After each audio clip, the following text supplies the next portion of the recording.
Wake up, Richard.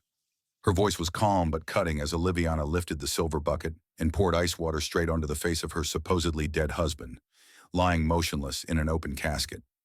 Gasps echoed through the room as the man jerked upright, sputtering in confusion, exposed in front of friends, family, and hidden cameras. What would you have guessed happened here? A tragic love story? A grieving widow's farewell? Comment where you're watching from. Were you expecting a $5 million insurance scam and a man who stole $2.3 million in savings from his own wife to fake his death? If you're as stunned as everyone at that funeral, make sure to subscribe for more jaw-dropping true story adaptations like this one. You won't believe how far betrayal can go, or how far someone will go to expose it. The scent of fresh eucalyptus lingered in the air of the immaculate home office, where sunlight poured across the sleek white oak desk that Oliviana Adebayo had custom designed herself. She was known for her precision. Every blueprint, every corner of a structure she crafted, bore her signature elegance and logic. Yet today, as she sifted through the pile of envelopes stacked neatly in front of her, her hands paused. Among the electricity bills and charity mailers, one envelope stood out, cream-colored, embossed with the discreet logo of Wellshaven Bank. It looked routine, but when you've been married for 8 years, you know which routines feel off. She slid it open with her letter opener and unfolded the statement inside. Her eyes darted down the page, froze, and then widened. $742.16. That was the remaining balance in their joint savings account, a fund that, up until very recently, had held $2.3 million. She didn't make a sound, not even a gasp, as her mind began spinning in dizzying loops. There had to be an error. Maybe it was a glitch or a mix-up. But Oliviana didn't deal in guesses. She dealt in facts, and facts needed verifying. Her fingers flew across the keyboard as she logged into their online banking portal, her breath shallow as she waited for the site to load. When the screen appeared, her heart gave a slow, deliberate thud. The number matched the statement, $742.06. The transaction history unfolded like a nightmare. Over the past 18 months, there had been hundreds of withdrawals, some small, some absurdly large. Atlantic City, Reno, Las Vegas. Repeated visits, cash advances, hotel suites she'd never stayed in, fine dining at restaurants where her name had never been on a reservation. Every withdrawal had been made by her husband, Richard Whitmore. She leaned back in her chair, her mouth dry, her thoughts clashing like cymbals. Richard, her husband of nearly a decade, her partner in dreams and in mortgage payments, had drained their entire savings. The account had been meant for their mountain home, an escape in Colorado they'd fantasized about for years, complete with firewood winters and coffee on the deck. She reached for her phone, dialing his number, straight to voicemail. "Richard, it's me. I just saw the bank statement. Call me back. Immediately." She hung up and paced the room. For a moment, the silence of the house felt cavernous, too still, as though it too was holding its breath. In their shared drive folder, she dug through old tax returns, investment records, credit card bills, searching for patterns. It was methodical work, but each detail added another nail to the coffin of her peace of mind. The credit card logs painted a clearer picture than any marriage counselor ever could. Richard had a gambling problem, an aggressive, secret, spiraling addiction. The charges weren't subtle or accidental. They were desperate, erratic, wild. And for 18 months, he had hidden it from her while kissing her cheek goodnight, while dreaming up their future on a house of cards. The front door creaked open. Keys jingled against the marble entryway. "Olive, you home?" Richard's voice rang through the house, light, cheerful, utterly unbothered. She stood still in the hallway, the glow from the office behind her casting a faint silhouette on the floor. When he stepped into the kitchen and saw her, his smile widened. "There's my award-winning architect. How was New York? I missed you." He leaned in to kiss her, but she stepped back. "Where's our money, Richard?" she asked, her voice clipped but calm, as though she were asking about groceries. His smile didn't vanish all at once. It flickered, dimmed slightly, then held on like a candle refusing to die. "What do you mean?" he said, turning to the bag of groceries in his hand and beginning to unpack with far too much interest in a bunch of asparagus. The $2.3 million in our joint savings account, she said. It's gone. All of it. He was silent for half a beat longer than natural, then replied, there must be some mistake. I'll call the bank tomorrow. She walked toward him, eyes locked on his. I already checked. I went through every transaction. You made them. All of them. His back was still to her, his hands unusually careful as he placed oranges into the fridge drawer. It's temporary, he said finally. I had to move some funds around. Investments. She gave a short, humorless laugh. Is that what we're calling blackjack now? An investment strategy? He turned slowly and the charm he was so well known for, boardroom charm, wedding toast charm, was gone. You went through my private records? Our financial records, she corrected. After discovering that you emptied our life savings, I thought I had the right. He exhaled sharply, raking a hand through his hair. It's not what you think. Yes, I had some losses, but I've been developing a system. I'm close to breaking even. Stop, she said, raising her hand. Just stop talking like this is normal. You're an addict, Richard, and you need help. His voice turned defensive, sharp. What I need is for my wife to support me instead of ambushing me the second I walk through the door. Support you? Her voice cracked with disbelief. You stole from me. From us. That wasn't your money alone. I earned half of that. His face twisted. My name's on the account too. She stared at him, the man she had built a life with, and suddenly he looked entirely unfamiliar. Who are you? She asked. Because the Richard I married would never have done this. He leaned against the counter, his face shadowed. Maybe you never really knew me. Those words landed like a slap, and just like that, she understood. There was no fixing this. Not tonight. Maybe not ever. I think you should stay somewhere else tonight, she said, her voice trembling not from fear, but resolve. I need space to think. He shook his head, scoffing. This is my house, too. A house I designed, a down payment I made, a mortgage I've been covering since your finances went off the rails. Please, Richard, just go. He slammed the fridge shut and walked out without another word. When the door closed behind him, the silence that followed wasn't peaceful. It was broken, fragile, like the home she thought she knew. Oliviana stood in the same spot for a long time, then walked to the office and shut the door behind her. She didn't cry. Not yet. Instead, she opened a blank folder on her desktop, labeled it Richard Evidence, and began saving screenshots. She didn't know exactly what would come next, but one thing was certain. This wasn't over. Not by a long shot. The next morning arrived with a cold, clouded sky that seemed to reflect the new weight sitting on Oliviana's chest. She hadn't slept. Instead, she sat curled in the corner of the couch, laptop open, digging deeper into the financial web Richard had spun behind her back. For every bank statement she reviewed, another withdrawal appeared, each one more reckless than the last. His trail was clear now. Casinos in Nevada, hotel rooms she'd never entered, receipts for jewelry that had never touched her skin. And tucked among the sea of numbers, she found something worse, an email confirmation from Pacific Atlas Insurance. It wasn't addressed to her, but it came through their shared insurance folder. The subject line read, Policy Confirmation. Richard Whitmore, $5,000. Her breath caught. The life insurance policy wasn't a secret anymore. Clicking into the PDF, she read line by line. Primary beneficiary, Oliviana Adebayo. Secondary, Margaret Whitmore. It had been purchased less than 3 weeks ago. The justification section mentioned increased travel due to business, which was a lie. Richard hadn't boarded a plane for work in over a year. She barely registered the knock at the door until it came again, firmer this time. When she opened it, a woman stood outside holding a clipboard and wearing a customer service smile that didn't quite reach her eyes. Hi, is this Mrs. Whitmore? I'm Zena from Pacific Atlas. We've been trying to get in touch with you about a minor clerical issue in your husband's new policy, she said smoothly, shifting her weight with practiced poise. Oliviana blinked at her. She hadn't known Zena's name before, but she instantly disliked her.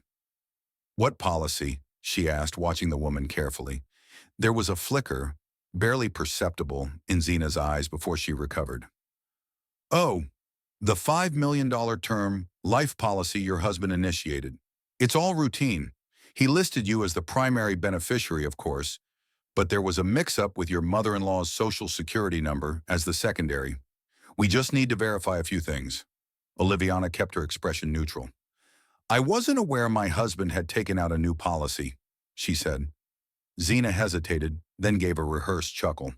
Well, sometimes spouses forget to loop each other in when it's just procedural. He mentioned it was for peace of mind, given his recent travel and all. The implication hung in the air like smoke. Oliviana accepted the documents but said nothing more. When Zena left, she didn't close the door right away.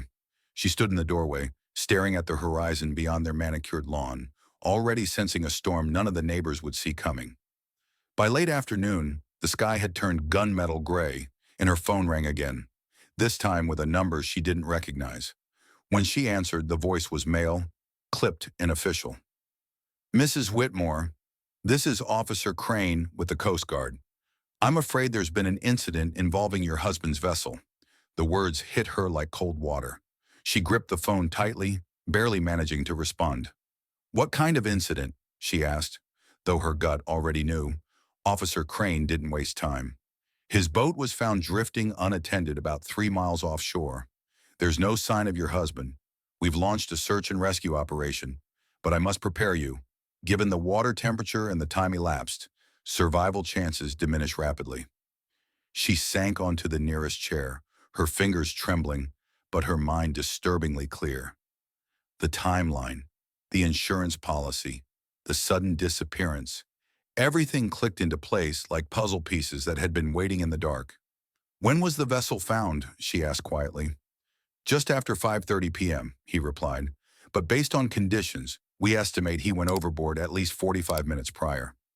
She thanked him, promised to stay available, and ended the call. Then she walked, almost in a trance, back to her office, sat down, and refreshed the bank portal. A new line had appeared. Transfer to offshore account, $742.16, time, 4:45 p.m., the very last of their savings. The account balance was now zero. For a moment, she stared at the screen, numb. Then she opened a new browser tab and typed slowly, deliberately, how to fake your death by drowning. The results were sickeningly detailed. Drift the boat, remote location, nobody. Transfer assets beforehand. It was textbook. The timing matched perfectly. Richard wasn't dead. He was vanishing, running, leaving her to pick up the pieces while he disappeared with everything they'd built and rebuilt a life on lies and ashes. Another ping. A new message appeared on her phone from an unknown number. I'm so sorry about Richard. I'm here if you need anything. Zena from Pacific Atlas. Her eyes narrowed. The use of her first name, the intimate tone. A supposed insurance agent contacted her on a personal number. Zena was in on it. It wasn't just Richard. He was running with someone. And that someone was most likely blonde, confident, and currently collecting documents under the guise of policy paperwork. She rose from the chair and walked through the house like a woman seeing her life in double exposure. Once as it had been, once as it truly was. Everything Richard had touched now seemed tainted. In the garage, she found more evidence. A bag hidden behind the spare tire. Inside it, a waterproof folder containing a passport. Richard's face, but a slightly altered name and birth date. Fake ID. Cash in foreign currency. A prepaid phone. The plan had been in motion for months. He had intended to disappear all along. Later that night, Officer Crane called again. We've suspended the active search until first light. Conditions have deteriorated. He asked if she had anyone who could stay with her. She lied and said her sister was on the way. After hanging up, she opened Richard's laptop, took screenshots of his search history, drowning, off-grid living, countries with no extradition, then saved them to a hidden folder. She didn't delete anything. Let him believe he'd succeeded. For now. She closed the laptop slowly and leaned back, a calm unlike any she had ever known flooding through her veins. The grief hadn't come. It had been replaced by something far colder, far more precise. This wasn't heartbreak. It was a strategy. Richard wanted to fake his death? Then he would live with the consequences of being exposed. Not by the police, not by the insurance company, but by the one person he thought he had outsmarted, his wife, Oliviana Adebayo. And she was just getting started. Oliviana didn't cry at the news that the search had been suspended. She didn't wail or collapse in anguish. Instead, she stood in the center of her living room, surrounded by silence, her phone resting cold in her hand as the Coast Guard's last words echoed in her head. "We'll resume at first light, but it may become a recovery, not a rescue." The world expected her to fall apart, to grieve the man who had supposedly vanished into the sea. But Oliviana Adebayo was made of something harder than heartbreak. She had been blindsided, betrayed, and nearly bankrupted, and yet what rose in her now wasn't despair. It was resolve. If Richard thought he could vanish with their money and rewrite himself into a ghost, she would make certain his resurrection would cost him everything. She started by doing what no mourning wife would logically do. She went back into his office and cataloged every drawer, every file, every loose scrap of paper he might have overlooked. The office still smelled faintly of his cologne, the scent somehow fouler now than any rot. Behind a bookshelf, tucked in an envelope marked property tax, she found 2 credit card statements he'd hidden from their joint accounts. They showed purchases of men's clothing in sizes too large for Richard, fine leather luggage, and multiple room charges from a resort in Northern California she had never heard of. In one receipt, a note was handwritten on the back in blue ink. "See you soon, Z." Her suspicion was no longer a theory, it was a fact. Oliviana's next move was clinical. She contacted Keisha Barlow, a former law school acquaintance turned private investigator, known for handling high-stakes domestic fraud cases. Keisha didn't waste time with niceties. When Oliviana explained the timeline, the missing funds, and the staged disappearance, Keisha's voice lowered. "You know he's not acting alone. Someone helped plan this." Oliviana didn't hesitate. "Her name is Zena. She works for Pacific Atlas Insurance. Blonde, mid-30s, smug. She contacted me after the accident, pretending to be supportive." Keisha scribbled the details down and promised to begin tracking movements and financial activity immediately. They agreed to keep all correspondence secure and off-grid. No calls, only encrypted text. That evening, while the media speculated about the tragic disappearance of local entrepreneur Richard Whitmore and his devastated widow, Oliviana prepared her first performance. She called into her office and explained, voice trembling just enough, that she wouldn't be back for a while. She needed time. Everyone understood. The sympathetic messages flooded in. Neighbors left flowers. Strangers sent prayers. And Oliviana accepted it all with a smile that didn't quite reach her eyes, knowing every ounce of pity was a layer in the mask she needed to wear. Each day after that, she played the part. She wore soft sweaters, under-eye concealer, and moved a little slower, always slightly distracted, slightly distant. But behind closed doors, the real work continued. She installed a discreet network of cameras throughout the house, tiny, silent observers, wired to an encrypted cloud server. If Richard ever returned, there would be no more secrets. Every room became a stage. Every movement would be evidence. When Agent Marie Lawson from Pacific Atlas's Special Investigations Unit contacted her 3 days later, Oliviana didn't flinch. The woman arrived unannounced, dressed in a sharp navy suit with the kind of posture that announced authority. "We conduct internal investigations whenever high-value policies are involved in a disappearance," she explained as she stepped inside, "especially when the policy was initiated shortly before the incident and involves such a substantial payout." Oliviana led her into the living room and gestured toward the armchair, composing herself with deliberate calm. "I didn't even know he'd taken out a new policy until someone from your office called me. Zena Hughes. She said it was routine." Lawson's brow lifted. "That's unusual. Zena isn't assigned to new claims, and requesting a specific client file, particularly a spousal policy, is rare." Oliviana leaned forward, feigning polite curiosity. "You mean she chose to work with him?" "That's what our logs indicate," Lawson confirmed. "Do you believe your husband might have had any outside relationships?" The question landed gently, but its blade was sharp. "I didn't," Oliviana said, her voice tinged with just enough bitterness. "But now I see there were signs. He traveled alone, spent money I never saw, grew secretive.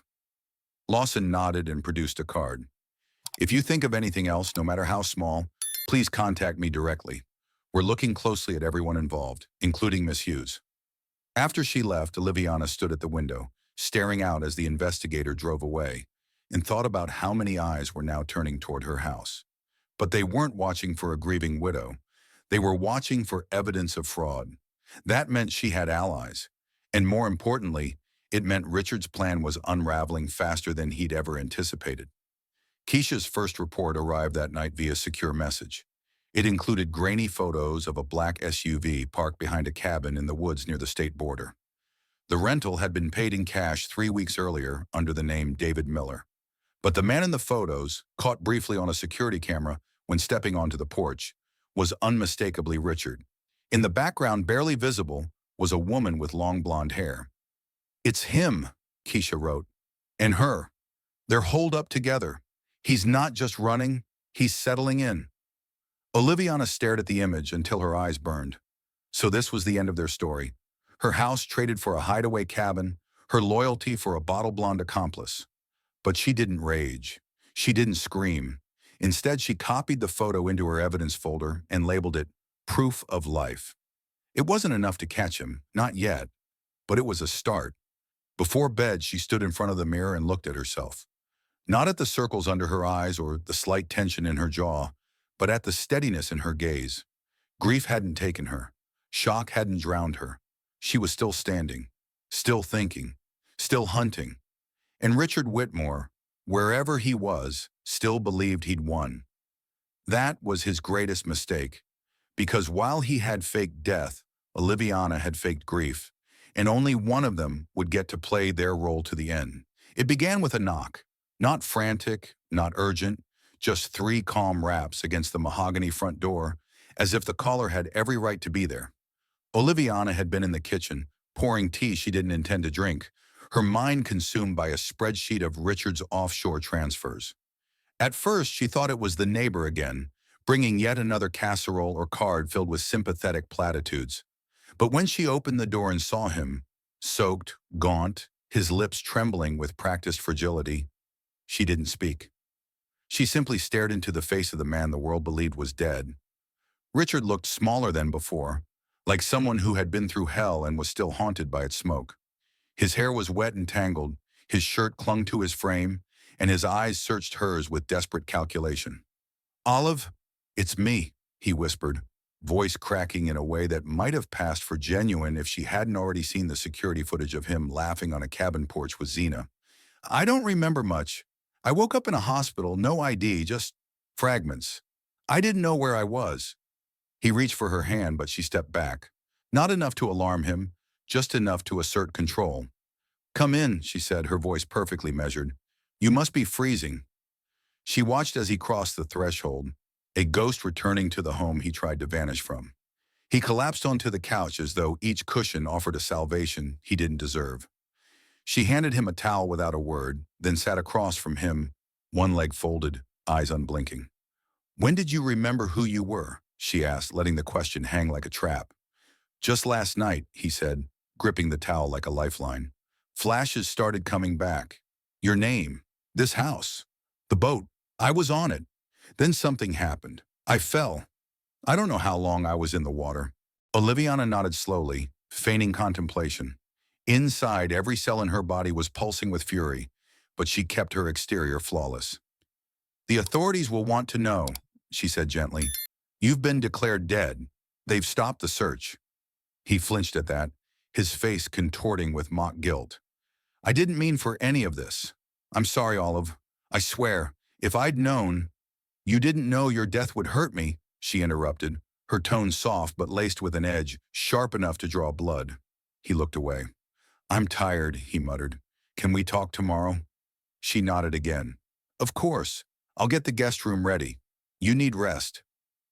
That night, while Richard slept in the very bed he had once picked out with false promises, Oliviana reviewed the footage from the living room camera. Every lie, every flinch, every micro-expression was captured.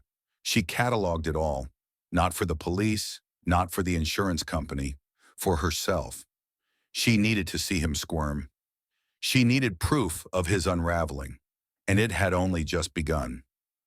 Over the next few days, Richard continued playing his part, though his performance was beginning to fray.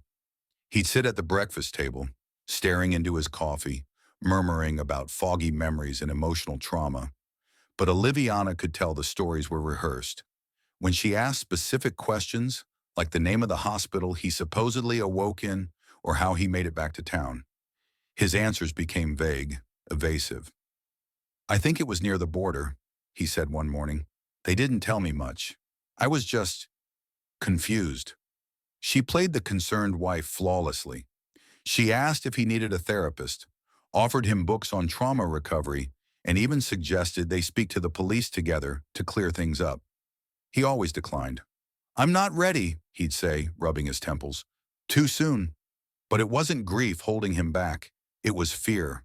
He knew returning from the dead came with questions, and he wasn't ready to answer any of them, which worked perfectly for Oliviana, because the longer he delayed, the more rope he gave her to tighten around his neck. She started planting inconsistencies in their conversations, asking if he remembered the birthday trip to Aspen, which never happened, mentioning a supposed friend named Clara, who had died years before they met. Each time he nodded vaguely, not realizing she was mapping out the depth of his deceit. And then came the slip. One evening, as they sat watching the news, a commercial for a lake resort flickered onto the screen. Richard tensed for just a moment too long, then muttered, "That place has terrible service." Oliviana didn't even glance at him. She just smiled, filed the remark away, and continued watching as if nothing had happened. She began collecting more footage. She went back to Keisha with every detail: his return, his behavior, the inconsistencies. Together with Agent Marie Lawson, who had not bought Richard's disappearance either, they began assembling a case stronger than any alibi he could fabricate. But Oliviana kept playing her role: the grieving widow turned doting wife, the woman who cooked his meals, folded his shirts, and watched him pretend to rebuild a life he thought was lost. Each kindness was a blade she sharpened with care. One afternoon, as she was folding laundry, Richard appeared in the doorway, watching her with a strange look. "You're handling all this better than I expected," he said. She looked up, tilting her head with innocent curiosity. "Should I be falling apart?" He gave a nervous chuckle. "No, you're strong. You always were." She smiled, a slow, knowing smile. "And you," she said, turning back to the clothes, "always underestimated me." That night, Richard locked the guest room door for the first time, but Oliviana didn't need to see what he was hiding, because by now she knew. She had enough evidence to burn him twice over, but still she waited, because this wasn't just about exposing the crime. It was about making him believe he'd won, about letting him settle back into the comfort of deception before ripping it away completely. He had returned from the dead, but soon he would wish he hadn't. It started with a tremble in his hand. Richard had been sitting across from Oliviana at the breakfast table, attempting to butter a piece of toast when the knife slipped and clattered against the plate. He gripped his wrist dramatically, wincing as though in pain. "It's the stress," he said, eyes watering. "My heart's been acting strange lately. I feel dizzy sometimes, tight in the chest." Oliviana glanced up from her coffee, keeping her expression neutral despite the calculation forming behind her gaze. "You should see a doctor," she said, her voice laced with concern, just light enough to sound real. Richard nodded slowly, as if contemplating the idea for the first time. "Yeah, maybe I should." 2 days later, he collapsed in the hallway. At least that's what it looked like. Oliviana had been upstairs when she heard the loud thud, followed by a string of breathy, strangled groans. She ran down to find him crumpled on the floor, clutching his chest with one hand, the other pawing at the baseboard like he was trying to crawl toward something. "Call an ambulance," he gasped, his face flushed and sweating. She hesitated for half a second, long enough to wonder how much acting experience he'd studied before executing this little performance, then picked up the phone and dialed. When the paramedics arrived, Richard was barely conscious, his breath shallow, his pulse erratic. They loaded him onto a stretcher while she stood to the side, arms crossed loosely, watching the scene unfold as though she were an outsider to her own life. At the hospital, doctors ran a barrage of tests: electrocardiograms, blood panels, stress monitoring. By evening, the verdict came in. Inconclusive. No heart attack, no clots, no immediate danger. Just elevated blood pressure and a mild arrhythmia, common in men his age under stress. Still, the doctors suggested observation for another 24 hours. When Oliviana entered his hospital room, Richard looked fragile, hooked to machines, an oxygen tube curled beneath his nose. "They think it's all in my head," he muttered, shaking his head slowly. "But I felt it, Olive. Something was wrong. I'm scared." She stepped closer and placed a cool hand on his arm. "Of course you are," she said gently, "but you're in the safest place possible now." But Richard didn't want to stay. That much became clear the next morning when she arrived to find the bed empty, the sheets rumpled but cold. At first, she thought he might be in the bathroom or undergoing another test, but when the nurse returned, panic bloomed in her eyes. "Mr. Whitmore checked himself out," the woman said breathlessly. "He signed the AMA form and just walked out." Security footage revealed he'd changed into scrubs stolen from an unattended supply cart and exited through a side door typically used for maintenance staff. No one had stopped him. No one had questioned him. Just like that, Richard had vanished. Again. Oliviana did not call the police. Instead, she called Keisha. "He's running," she said, already pacing the length of her office. Again. This was the second phase of his plan. Keisha didn't sound surprised. He never intended to stay. His heart attack was just a delay tactic. "Let me check the cabin feed." Within minutes, Keisha sent her a still frame captured by a hidden camera installed earlier near the Montana hideout. It showed a blurred figure, likely Zena, unlocking the front door and carrying a duffel bag inside. "They've been coordinating this for weeks," Keisha said. "You were right to stall him. He needed access to your sympathy, your space, your silence." Oliviana stared at the image. Her hands didn't shake, but her breath came slower now, heavier. "He thinks he's 2 steps ahead," she murmured. "But he's not. He's walking into his trap." And that's when she made the next move. She returned home and went directly to the storage closet in the guest hallway, an innocuous space where she kept suitcases and spare linens. At the bottom of an old duffel bag, carefully folded beneath a fleece blanket, was a prepaid tracking device she'd stashed weeks ago. Before Richard had collapsed, she'd managed to slip it into the lining of the jacket he wore most often. If he had taken it with him, she'd have his location. She booted up her laptop and accessed the satellite link. The screen flickered, then loaded a small blinking dot traveling westward along a state highway. She smiled, not because she had found him, but because he had taken the bait. He thought he was slipping away into the shadows, but he was still under her watch. Keisha confirmed that local authorities would stay back until they had full cooperation from Agent Marie Lawson. Oliviana wasn't just documenting now. She was laying the groundwork for full legal prosecution. That night, she lay awake in bed, not with worry, but with anticipation. The pieces were aligning. The narrative was nearly complete. All she had to do was give Richard enough freedom to expose every thread of his operation, every account, every accomplice. She thought of Margaret, his mother, who had recently withdrawn a substantial amount of cash and was reportedly planning to leave the country. She thought of Zena, now captured on surveillance handling items linked to fraud. They were all tangled in the same net. All Oliviana had to do was wait for the final pull. 2 days later, she received confirmation. Zena had been recorded accessing a rented storage unit registered under a fake name. Inside, investigators found burner phones, falsified IDs, and $27,000 in cash. Zena didn't know she was being watched. She didn't realize the camera had been installed the day before by Keisha's contacts. The evidence was stacking like a house of cards, and Oliviana was holding the wind in her hand. She walked through her quiet house, trailing her fingers along the smooth banister of the staircase, thinking how peaceful everything seemed now. Not because the danger had passed, but because the plan was working. Richard's escape wasn't a victory. It was a slow-motion confession. Each step he took brought him closer to the end of his own performance. Oliviana stood at the window watching dusk fall across the front yard and whispered to herself, not with malice, but certainty, "Run, Richard. Run as far as you can. I'll be waiting at the finish line."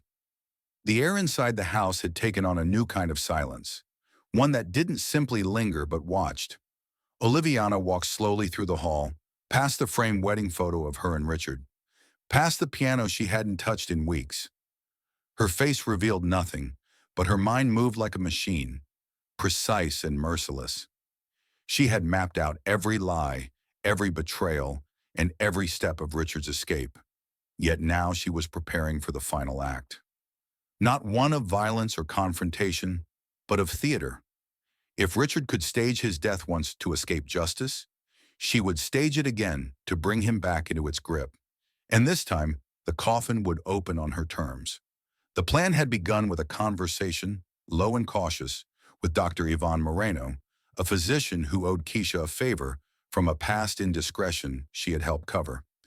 He wasn't dirty exactly, but he was pliable, a man with flexible ethics and a fondness for secrecy. When Oliviana outlined what she needed, sedation, a falsified medical report, and a death certificate with just enough holes to spark curiosity, he didn't blink. "You understand what this will look like, yes?" he asked, eyeing her over the rim of his glasses. "A grieving widow faking her husband's death so he can't escape prosecution? It's elegant and dangerous." Oliviana smiled faintly. "It's justice, doctor. Just delayed." Step 1 involved bait. Oliviana sent a carefully worded message to Richard's burner phone, an emotional appeal wrapped in coded encouragement. "I miss you. I can't think.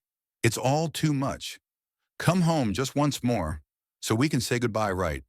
It was the kind of message a fragile wife might send in desperation, the kind that would make a man like Richard think he was still in control. Within 12 hours, the GPS tracker she'd embedded into his duffel bag began moving southeast. He was taking the bait. When he arrived 3 days later, he looked different, worn down, twitchy, paranoid. But beneath the scruff and shadows, the smug certainty still pulsed behind his eyes. He kissed her on the cheek and whispered something about forgiveness. Oliviana didn't respond. She only nodded and offered him tea, her hands steady as stone.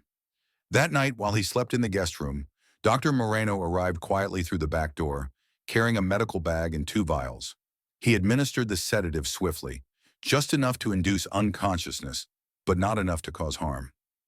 Together, they placed Richard into the custom-ordered coffin, modified with a hidden oxygen system and internal camera. To the untrained eye, he looked dead. To the trained lens, he was very much alive and very much trapped.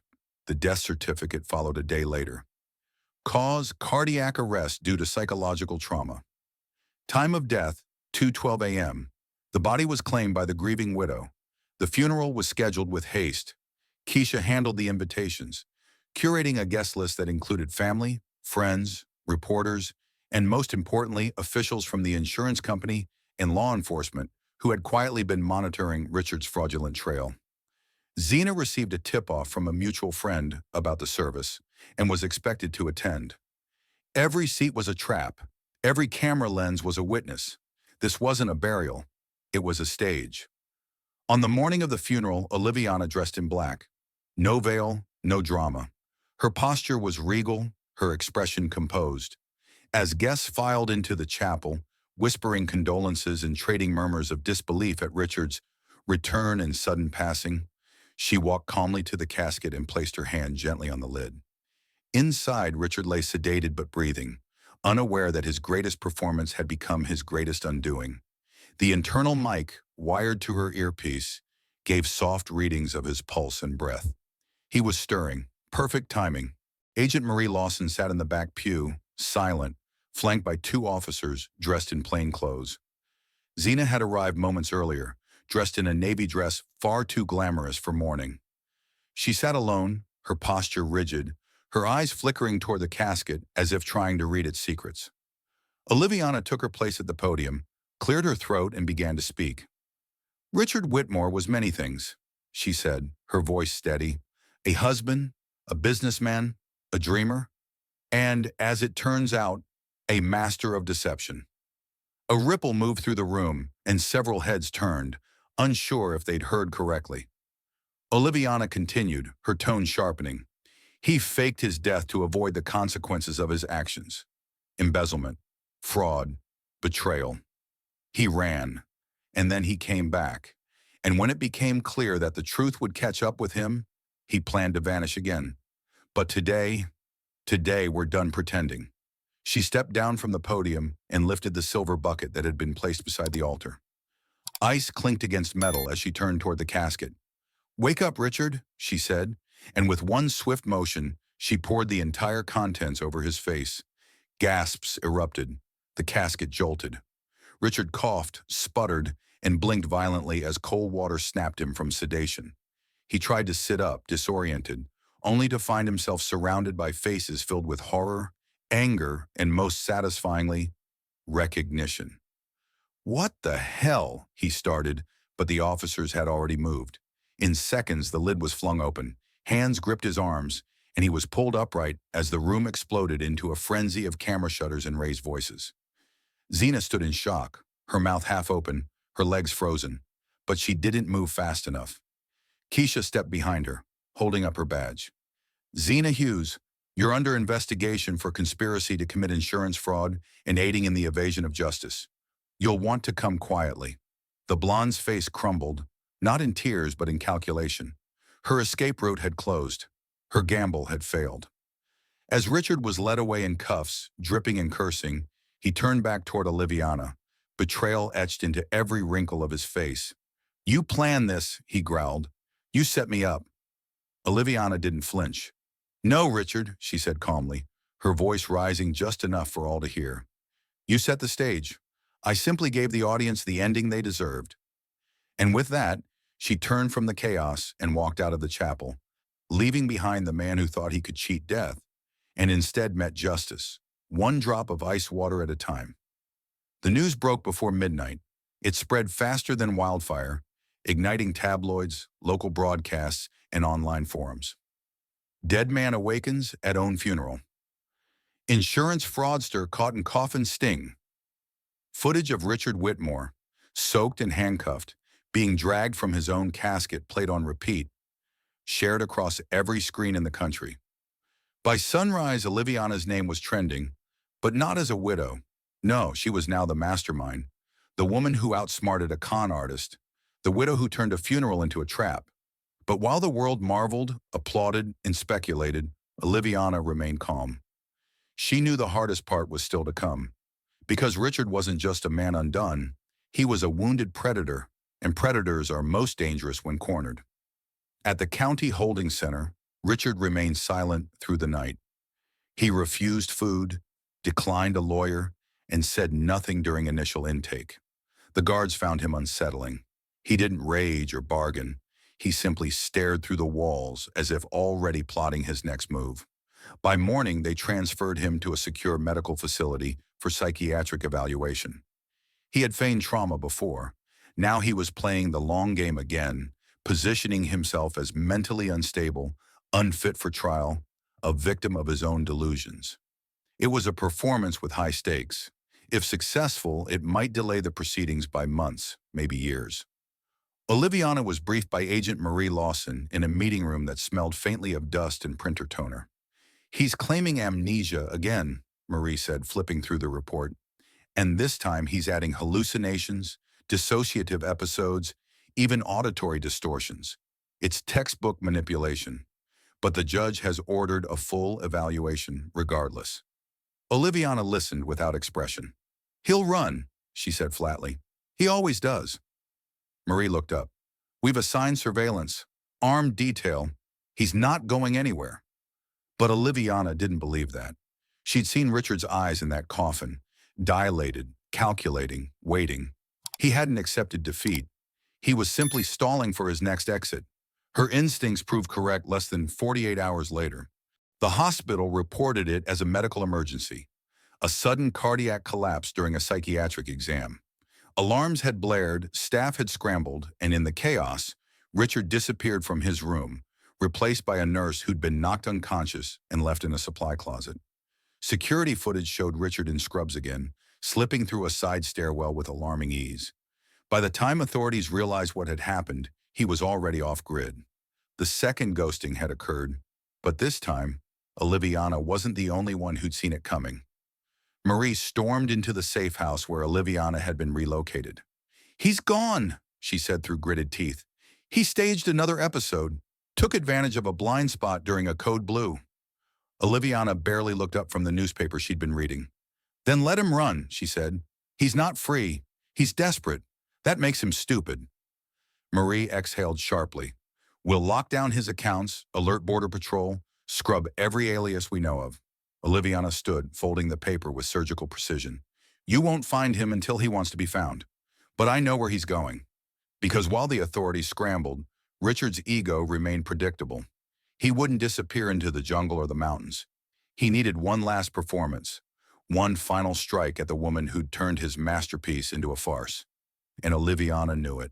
She could feel it building in the quiet spaces between seconds, in the way shadows stretched longer across the floor, in the silence of her phone. That night she walked through the house alone. She had returned under heavy protection, but insisted on keeping the guards stationed outside, invisible from the windows. The rooms felt tense, as if the walls themselves were bracing for something. She checked every lock, every camera feed, every blind corner. Richard wouldn't attack her like a thief. He would enter as if he never left, like a phantom reclaiming what he believed was his, and she would be ready. Near midnight, she poured a glass of wine and sat in the living room. The lights were dim, her posture relaxed, her face illuminated by soft amber. She stared into the reflection in the darkened window and waited. It wasn't long. A faint creak on the back porch, the subtle pressure of footsteps on hardwood. Not loud, not hurried, intentional. And then, his voice. You think you've won, Olive? He said from behind her, his voice low and venomous. You think this little circus makes you the hero? She didn't turn. She took a sip of wine instead and replied evenly. I didn't need to win. I just needed you to show your face. He stepped into the light, hair trimmed, eyes burning with a manic sheen. His expression was twisted, not rage, not pain, but something more diluted. You think you're better than me, he hissed. But we're the same. Survivors, players. She stood slowly, placing the glass down on the table. No, Richard, I survive. You destroy. There's a difference. He moved toward her then, fast, reckless, like a cornered animal lunging for its last breath of air. But before he reached her, the red laser dot flickered onto his chest, followed by the clicking noise of a slide being chambered. A voice from the hallway barked, Freeze! Hands in the air! Richard turned too late. Two armed agents swarmed him, taking him down with brutal efficiency. His face hit the floor, and he howled, not in pain but in pure frustration, in the realization that even his last desperate move had been predicted. Oliviana watched as they dragged him out, limp and defeated. He didn't look back. He couldn't. The performance was over. The ghost had risen and been exorcised, and this time there would be no escape. The courtroom was cold, all granite and glare, with walls that absorbed sound like secrets.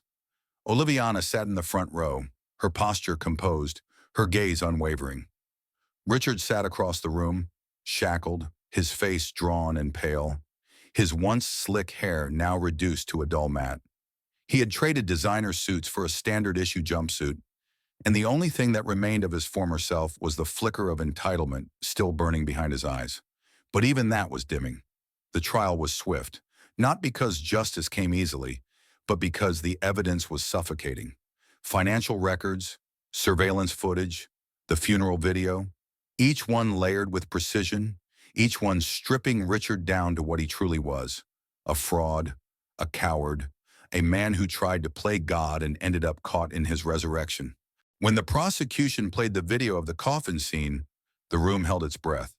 The jury watched as Oliviana's steady hand dumped ice water onto Richard's face, his body jerking up, gasping, as mourners shrieked and law enforcement pounced.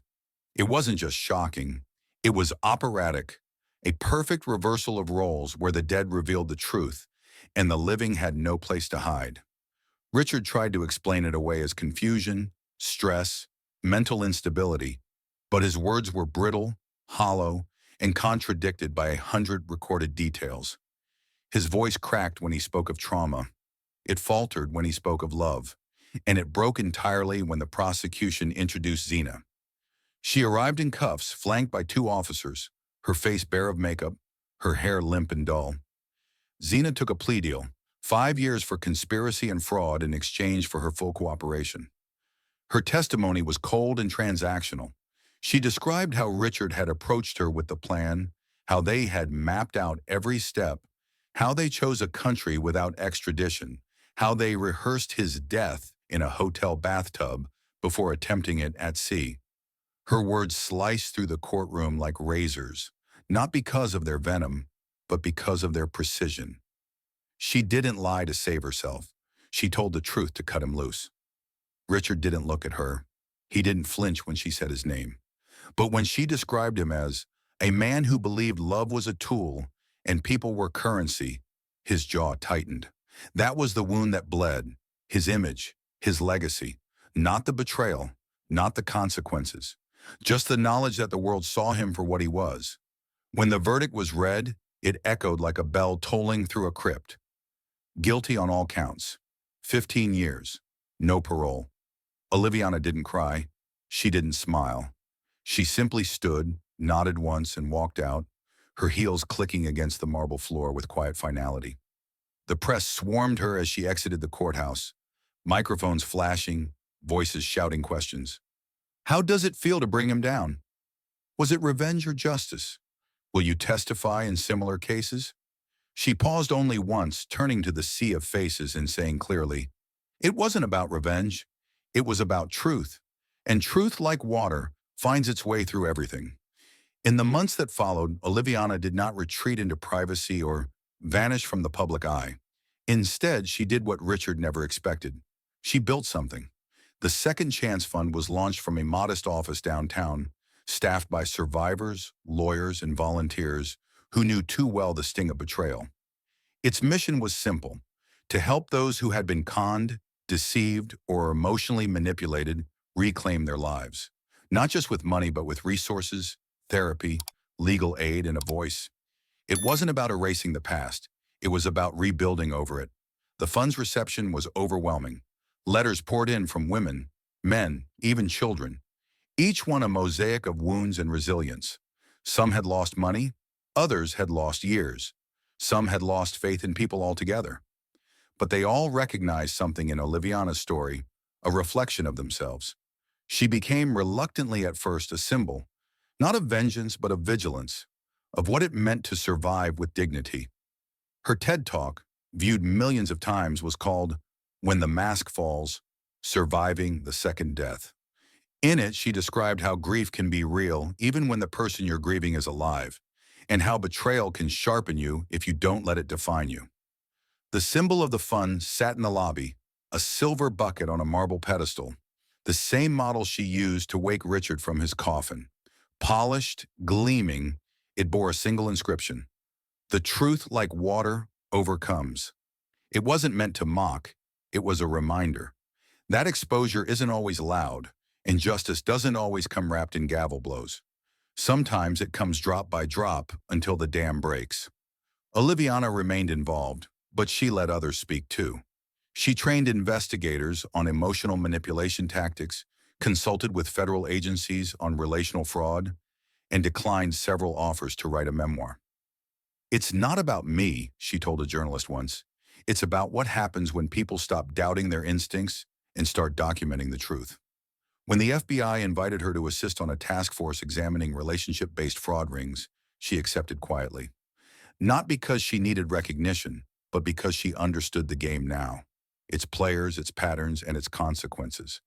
She knew that some lies didn't end with prison. Some planted seeds, and those seeds grew in silence. Her job was to burn the soil before they rooted. Late one evening, alone in her apartment, she lit a single candle on the balcony and watched the city move beneath her. The world hadn't changed. It was still chaotic, unjust, and full of shadows. But she had changed. She had risen, not from ashes, but from the storm. Colder, wiser, but never bitter. Justice hadn't healed her. It had clarified her. She no longer sought peace. She created it. And peace, she had learned, didn't come from forgiveness or forgetting. It came from knowing that when the ghost came knocking again, she wouldn't flinch. She would be holding the match. It stood there, quiet, unmoving, yet impossibly loud, in the center of the lobby, the silver bucket, clean, polished, unadorned, yet impossible to ignore. New visitors to the Second Chance Fund building often paused in front of it, unsure whether to laugh or lean in. Some whispered questions to the receptionist, others simply stared. But those who knew the story, the whole unfiltered story, never asked. They just nodded, sometimes with a smirk, often with mist in their eyes, because they understood that it wasn't just a bucket. It was a symbol, not of revenge, not even of justice, but of clarity, of exposure, of the power in one woman's refusal to be anyone's victim ever again. Oliviana had insisted on it. When the board suggested a statue or a plaque, she shook her head. People forget names, she'd said. They don't forget what made them feel something. So they placed the very same model, bright silver, ice-resistant, gleaming with understatement, on a pedestal at the center of the building. Beneath it, etched into a black stone base, were her words, "The truth, like water, overcomes." Visitors came and went, donors, survivors, officials, skeptics, and many left differently than they'd arrived. Because here, in this building, shaped by betrayal but powered by resilience, the ordinary had become sacred. But the legacy of the bucket wasn't in the metal. It was in the lives it touched. Across town, a woman named Daria stood outside her ex-husband's business, clutching a file of documents she'd once been too afraid to collect. Inside were bank transfers, photos, phone logs, enough to prove he'd siphoned money from their joint business account for nearly a year. She'd come to the fund broken and ashamed, convinced no one would believe her. But after 2 sessions with a counselor and 1 long talk with Oliviana herself, she'd found her spine again. She wasn't looking for vengeance. She just wanted to look in the mirror and say, "You saw it. You stopped it." She glanced at the fund's logo printed on the folder, a water droplet falling into a silver circle, and smiled. Then she walked through the door. In a classroom across the city, Keisha Barlow gave a guest lecture on digital surveillance and fraud detection, citing the Whitmore incident as a case study in personal evidence gathering. She didn't use Oliviana's name unless someone asked, but her tone always shifted when she spoke of the widow who turned mourning into strategy. She didn't fight fire with fire, Keisha told her students. She fought it with light and a bucket of ice water. The students laughed, but they leaned in closer, because beneath the humor was something electric, a reminder that truth is only as powerful as the person willing to speak it, show it, pour it into the world with both hands. Back at the fund, Oliviana spent less time behind a desk and more time in motion. She hosted survivor circles every Thursday, led monthly workshops, and fielded more calls from government task forces than she could count. Still, she remained fiercely private about the man at the center of her story. When people asked about Richard, she always said the same thing. "He took my money. He tried to take my life. He gave me my purpose." And then she changed the subject, because the legacy wasn't his, it was hers. It belonged to every woman who left a relationship with less than she entered, to every man who'd been lied to under the guise of love, to every family member who doubted their instincts until it was too late. The bucket reminded them all. It reminded them that power doesn't always come from position. It comes from the moment you decide not to be afraid anymore. It comes from the night you install your first hidden camera, from the text you send to a stranger who believes you, from the second you stand in front of a courtroom or a casket and say, "No more." That's what Oliviana wanted the fund to be. Not a monument to her strength, but a catalyst for others to find theirs. Then came the letter. It was handwritten. The paper creased and smudged. No return address, no signature, just one sentence. "You were always smarter than I." Oliviana read it once, then again, then slowly folded it into a sealed envelope. She didn't tell the others. She didn't need to. If it was from Richard, it meant nothing. If it wasn't, it meant even less. Either way, her life had outgrown him. He was no longer the monster under her bed. He was just a shadow on a file, a name in a sentence, a failed magician who once tried to vanish the truth and found himself drowned in it instead. That evening, the fund held its annual gathering. Survivors stood on stage and told their stories, some for the first time, others with seasoned grace. Laughter mixed with tears, silence with thunderous applause. Oliviana sat at the back, watching, listening. The silver bucket gleamed under the spotlight, unassuming but unmissable. A symbol not of spectacle, but of stillness, of what happens when someone refuses to be erased. When it was her turn to speak, she stepped onto the stage and looked out at the crowd. People from across the country had come. New York, Atlanta, Lagos, Johannesburg, Seoul. She didn't give a speech. She just raised her hand, pointed to the bucket and said, "We all carry something heavy. Some of us turn it into steel. Some of us turn it into water. I chose both." The room was still for a beat. Then came the applause, sustained, rising, swelling like a wave. And in the center of it all, the bucket stood, silent, timeless, overflowing with truth. Thank you for following Oliviana's extraordinary journey with us, a story of betrayal, resilience, and reclaiming power on her terms. We'd love to hear your thoughts. What part struck you the most? Could you have seen through Richard's lies? Leave a comment below, share the story with someone who needs to hear it, and don't forget to subscribe to our channel so you never miss the next gripping tale. Your support means everything, and we can't wait to bring you more stories that move, shock, and inspire. See you in the next episode.